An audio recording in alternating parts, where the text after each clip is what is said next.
दोस्तों नमस्कार। हमारे देश में रोज़ कोई नया कांड होता है, रोज़ नई नई खबरें मिलती हैं। सुबह उठो तो सबसे पहले यही सुनने को मिलता है कि फ़लाँ का बलात्कार हो गया, फ़लाँ नेता के बारे में मतलब इस तरह की बातें कही जा रही हैं, फ़लाँ नेता का इस्तीफ़ा हो गया, फ़लाँ नेता जो है वो इस पार्टी से उस पार्टी में चला गया। भाई साहब, ये कौन सा खेल खेल रहे हैं आप लोग? आप लोग जनता के सेवक हैं। जो आप गलतियाँ कर रहे हैं, उन गलतियों के पीछे क्या छुपा है वो तो देखो। अभी एक नया कांड शुरू हो गया।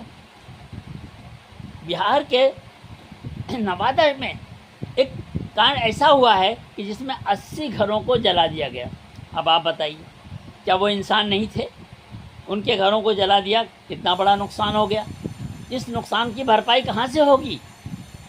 इस चीज़ की जो भरपाई है वो हमारे दिए हुए वो टैक्स के पैसे जो गवर्नमेंट के पास इकट्ठे होते हैं, उस पैसे से उसकी जो है भरपाई होगी। अब आप बताइए, वो भरपाई के लिए हम उसको वो करेंगे तो हमारे देश में पैसा बचेगा कहाँ से? अगर हम जनता की सेवा के लिए वो पैसे को इस्तेमाल करते तो हमारे लिए फ़ायदेमंद होता। अब आज हम उन लोगों की दुख और दर्द को समझते हैं कि जब उनके पास ना तो तन के ऊपर कपड़ा है, ना खाने के लिए कुछ है। उनके बच्चे जो स्कूल जाते थे, उनकी कापी किताब सब जल गई। अब जब वो सब जल जाएंगी तो भाई क्या होगा? उसको कौन पूरा करेगा? ये गवर्नमेंट की तरफ से ही पूरा करना पड़ेगा ना। और वो ख़जाने का पैसा जो लोगों के लिए रखा गया पैसा है रिज़र्व, उस पैसे को जो है इस्तेमाल करेंगे।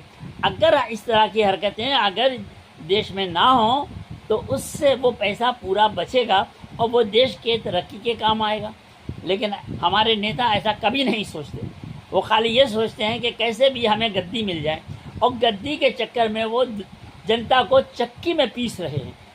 अब आप सोचिए कि इतना बड़ा कांड हो गया, अब उसमें करोड़ों रुपया का जो है खर्चा हो जाएगा या नहीं हो जाएगा? भाई साहब, आप सही बोलिए। इस तरह से अगर हम अपने दिमाग को सही करें, और जो नेता हमारे वहाँ बैठ के गद्दी पे उल्टी सीधी बातें क्या करते हैं कि राहुल गांधी वहाँ गए थे तो उन्होंने ऐसा कहा, उन्होंने ये करा, उन्होंने वो करा, उनको आतंकवादी बोल दो, उनको मतलब जो है इस्तीफ़ा दिलवा दो ताकि वो जहाँ से चले जाएं, क्योंकि उनकी ज़ुबान बहुत खुल गई है, बहुत बोलने लगे हैं वो, इसलिए उनको हटा दिया जाए। अरे भाई साहब, ऐसे ही लोगों की हमें ज़रूरत है।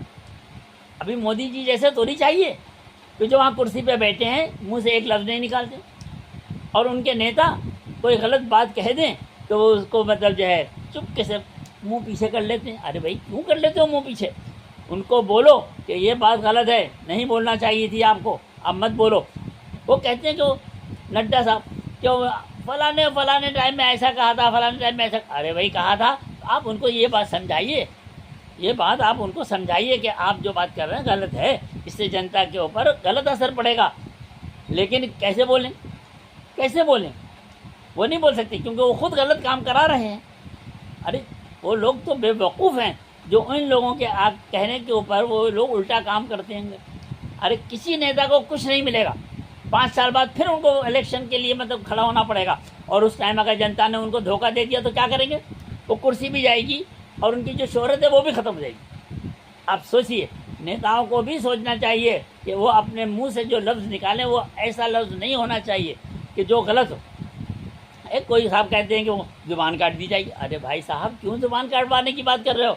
अपने प्रदेश में बैठे हो जहाँ पर, उसकी तरक्की का रास्ता सोचो, अपने पड़ोसियों को अच्छे रास्ता बताओ, अपने पूरे एरिए में जहाँ पर आप बैठे हो, जहाँ से आपको गद्दी मिली है, वहाँ के लोगों के सुख और दर्द की बात सोचो, मत सोचो गलत बात। अगर ज़ुबान अगर आपने काट दी उनकी तो क्या वो कुछ काम नहीं कर सकते?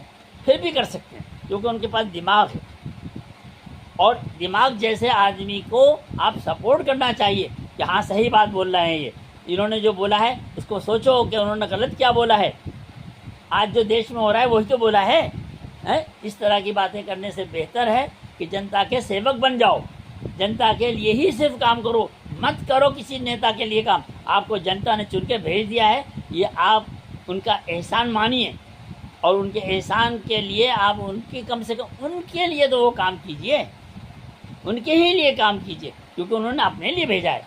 आपको जो उस कुर्सी पे भेजा है जहाँ बैठकर आप अपना घर चलाते हैं, जहाँ बैठकर आपको मतलब जो है वहाँ की पगार मिलती है, जहाँ बैठकर आपको एक इज़्ज़त मिलती है, आप उस इज़्ज़त का कुछ तो ख्याल कीजिए और हिम्मत कीजिए, हिम्मत कीजिए। नीतीश कुमार को भी मैं इस बात की बात बोल रहा हूँ, नीतीश कुमार जी आप बार बार पार्टियाँ मत बदलिए, बार बार अपने दिमाग को जो है ना उलझाने वाला काम मत कीजिए। ऐसा काम कीजिए कि आपके प्रदेश के लोग आपको याद करें। आज पुराने लोगों को लोग याद करते हैं, नहीं करते हैं? क्यों करते हैं याद? उन लोगों ने कुछ किया था, बराबर है ना।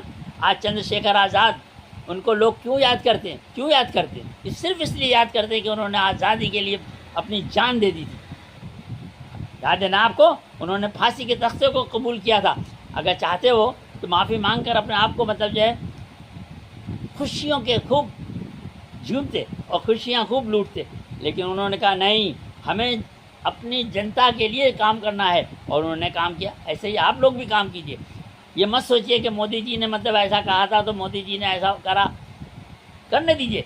उन्होंने जो किया मोदी जी ने, उसकी सज़ा उनको मिल चुकी है, और अभी भी वो अगर नहीं करेंगे जनता के लिए कोई काम सही तो उनको और बड़ी सज़ा मिलेगी। इसलिए दोस्तों अपना दिमाग संभाल के रखिए, नेताओं के बात पे मत आइए, अपने दिमाग से काम कीजिए। आपको वोट देना है, आप अपने हिसाब से वोट दीजिए। आपको कोई काम करना है तो अपने दिमाग से काम कीजिए। आपको जो खाना है वो आप खाते नहीं खाते हैं, अपने दिल का खाना खाते हैं। अगर बीवी ने दाल बना के और चावल बना के रखे तो आप ज़रूर ढूंढेंगे प्लेट के अंदर कि भैया यहाँ पर क्या नाम है सब्ज़ी तरकारी है कि या नहीं है। ढूंढते हो नहीं ढूंढते हो? तो ऐसे ही आपको ये भी काम करना चाहिए। अपने पड़ोस में रहने वाला, चाहे वो दलित हो, चाहे कोई ठाकुर हो, चाहे वो मतलब राजपूत हो, कोई भी हो, उन सब का इज़्ज़त कीजिए। ये नहीं कि मतलब ये मुसलमान है तो इसके साथ हम मतलब जो है गलत व्यवहार करें, नहीं, सबके साथ व्यवहार बराबर का होना चाहिए, क्योंकि आप एक उसके पड़ोसी हैं। इसी तरह से हमारे देश के लिए जितने भी यहाँ के रहवासी हैं, देश के अंदर जितने भी लोग रहते हैं, जितनी जातें हैं, जितनी मतलब धर्म हैं, उन सब का ख्याल रखना हमारा काम है। हमें सबको इज़्ज़त देनी चाहिए और वही हमारा एक लक्ष्य होना चाहिए। जय हिंद।